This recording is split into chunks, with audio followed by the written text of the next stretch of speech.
하나님께서는 무한하시고 인간은 유한하기 때문에 인간의 시각에서 하나님을 아는 것은 굉장히 어렵습니다. 하나님은요, 그럼에도 불구하고 인간에게 관심이 많으신 분이기 때문에 인간의 눈높이에 맞게 자신을 또 낮추시는 분이잖아요. 우리의 지각으로 하나님을 이해하기가 어렵기 때문에 그렇습니다. 지난번에도 말씀을 드린 적이 있듯이 하나님이 자신을 낮추신 방식은요, 말과 글로 자신을 표현하신 것이잖아요. 하나님께서는 선지자들과 왕들과 제사장들과 사도들에게 말씀하셨고요, 그들로 하여금 또 성경을 기록하게 하셨습니다. 하나님께서 성경을 주신 자체가 하나님이 인간을 사랑하신다라는 증거가 되겠고요, 인간의 눈높이에 자신을 낮추신 그런 증거가 되겠습니다.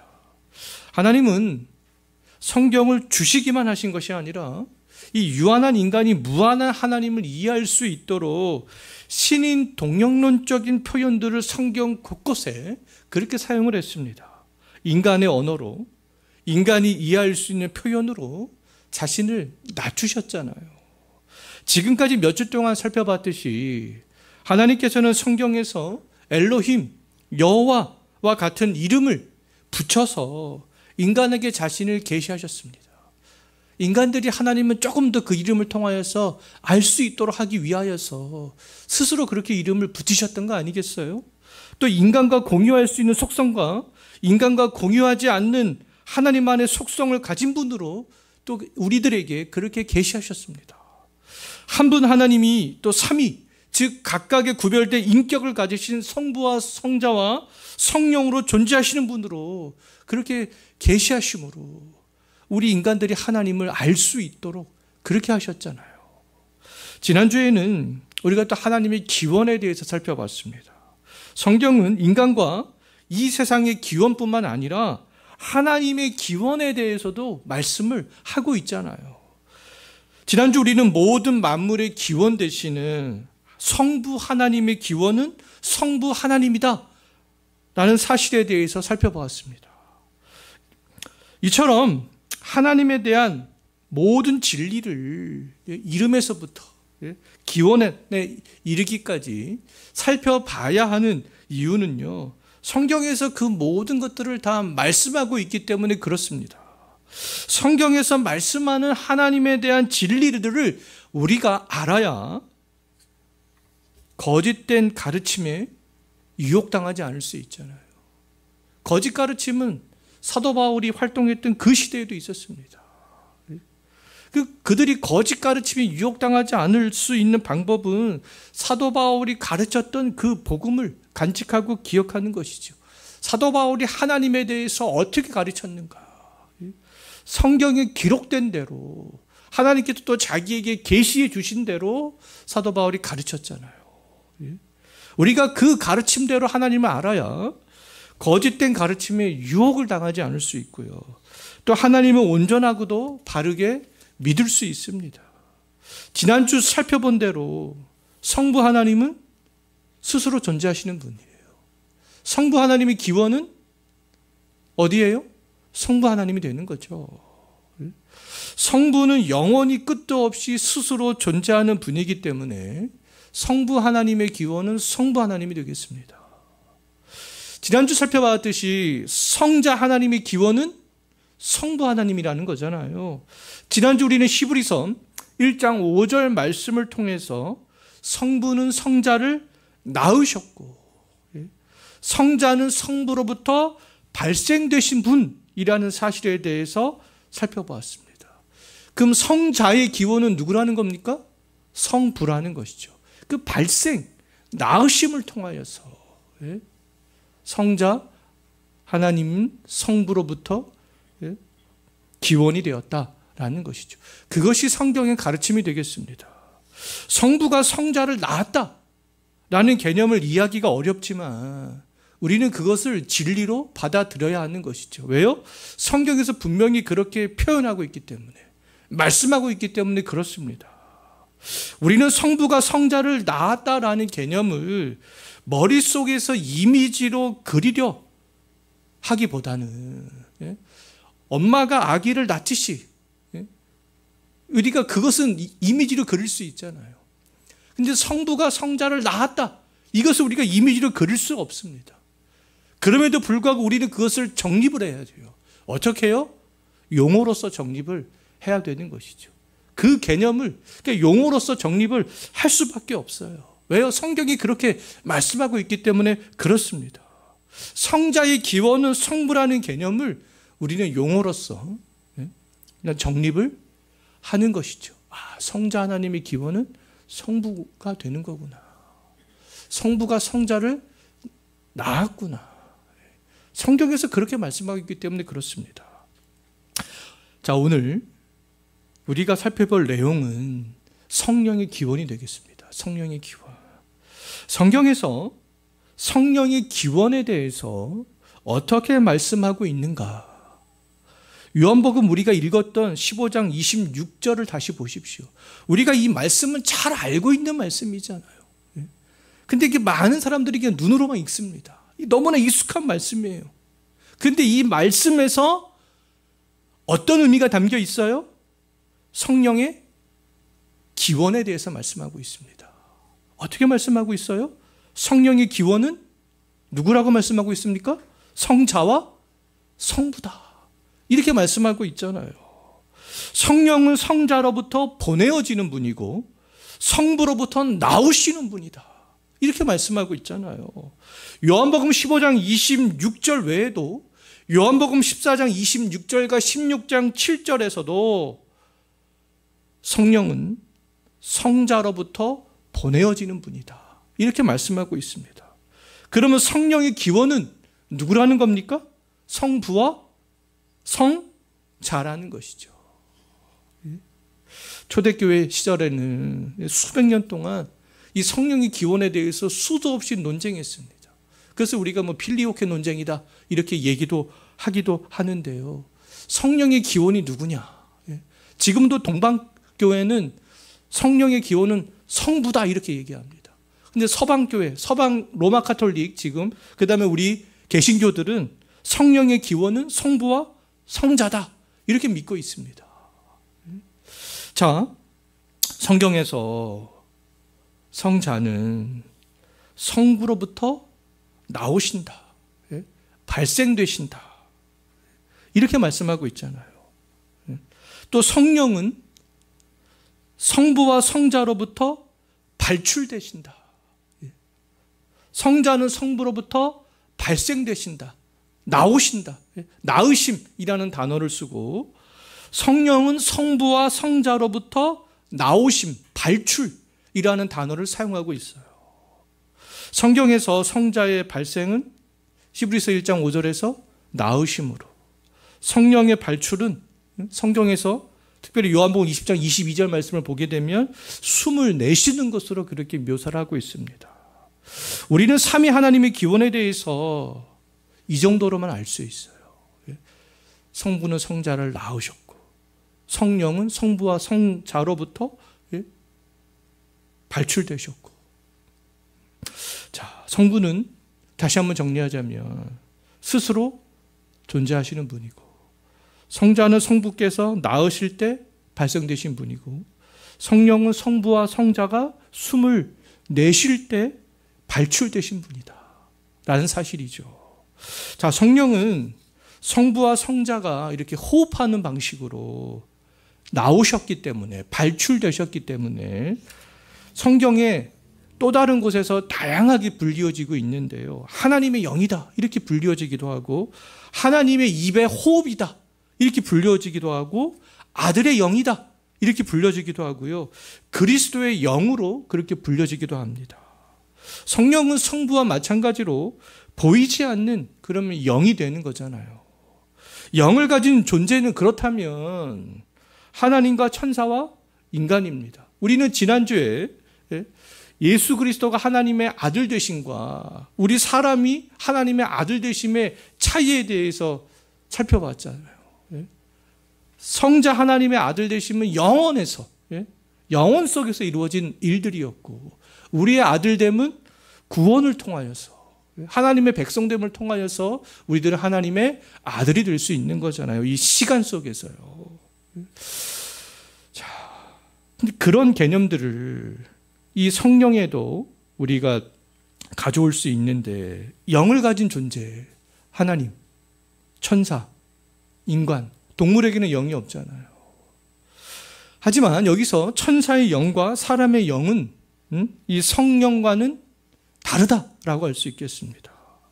천사와 사람의 영은 삼위 하나님에 의해서 만들어진 영이 되는 거잖아요. 하지만 성령은 피조된 영이 아니라 성부와 성자로부터 나오신 영이 되겠습니다. 우리 인간과는 본질적으로 다른 영이 되는 것이죠. 성령은 성부와 성자로부터 나오신 영이기 때문에 하나님으로서 하나님만 하실 수 있는 그런 사역들을 하실 수 있는 거 아니겠어요? 하나님의 독생자 아들 되시는 이 성자도 마찬가지죠. 하나님만 하실 수 있는 그 일들을 할 수 있습니다. 우리는 하나님의 아들이지만 하나님만 하실 수 있는 그 일들을 우리는 할 수 없잖아요.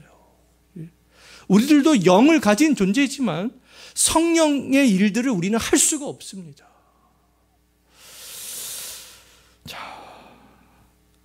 근데 많은 사람들이 이것을 분별하지 못하고 속아 넘어가는 경향들이 많이 있어요.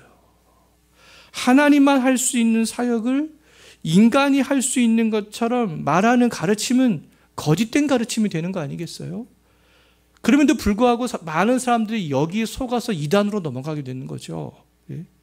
이단들이 말하는 것처럼 인간은 하나님만 할 수 있는 그 어떤 사역도 할 수가 없습니다. 인간은 중보자가 될 수 없잖아요. 하나님의 뜻을 하나님께 전달할 수도 없습니다. 인간의 그렇다면 구원에 관여할 수 있는 존재는 누구밖에 없어요? 삼위 하나님밖에 없습니다. 근데 이단들이 파고드는 건 뭐예요? 교주들이 그것들을 파고드는 거 아니겠습니까? 삼위 하나님 외에 다른 것을 첨가하거나 빼버리는 것은 모두 다 이단이 되는 것이죠.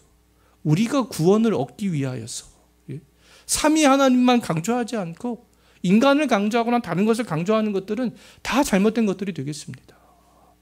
자, 삼위 하나님은 시간이 생기기 전부터, 이 세상이 창조되기 전부터 영원 속에서 함께 하신 한 분 하나님이 되는 거잖아요.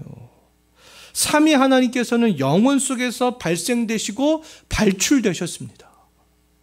성부로부터의 성자의 발생과 성부와 성자로부터의 성령의 발출은 땅과 하늘이 생기기 전부터 영원 속에서 이루어진 일들이기 때문에 우리가 자세히 알 수가 있어요, 없어요?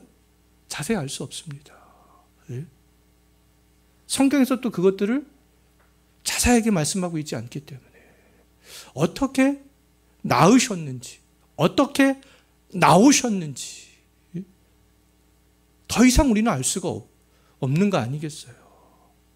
성자의 이 발생과 성령의 발출도 신인 동력론적인 표현이 되겠습니다. 우리가 인간이 하나님의 기원을 그래도 어느 정도 알 수 있도록 하기 위하여서 하나님께서 이런 단어들을 사용하신 거죠. 우리는 하나님의 기원에 대해서 좀 더 자세히 알고 싶어도 알 수가 없어요. 우리는 성경이 말씀하시는 부분까지만 알 수 있습니다. 성경에 말씀하신 부분을 넘어가는 것은 이제 인간의 상상이 되는 거죠. 부모들이 어린 자녀들에게 부모의 모든 계획을 다 말해주고 모든 어떤 일들의 상황을 다 설명을 세세하게 해준다고 해도 어린 자녀들은 다 이해할 수 없잖아요. 자기가 이해하고 싶은 것만, 자기 수준에서만 이해할 수 있습니다. 하나님과 우리는요, 부모와 자녀의 간극보다 말할 수 없이 더 큰 간극이 있잖아요. 창조주와 피조물이라는 그런 간극이 있습니다. 하나님이 우리에게 삼위 하나님의 기원에 대해서 더 자세하게 설명해 주어도 우리가 이해할 수 있겠어요, 없겠어요? 이해할 수 없는 거 아니겠습니까? 유한한 인간의 머릿속에 무한한 하나님의 존재를 다 담을 수 없기 때문에 그렇습니다. 하나님은 하나님의 기원에 대해서 우리들이 이해할 수 있을 정도로 인간의 언어인 발생, 낳으심, 발출, 나오심, 이 정도로만 가르쳐 주신 거죠. 하나님의 이러한 기원은요, 우리가 또 앞으로 계속 살펴보겠지만 삼위 하나님께서 하신 사역과도 관련이 굉장히 깊습니다.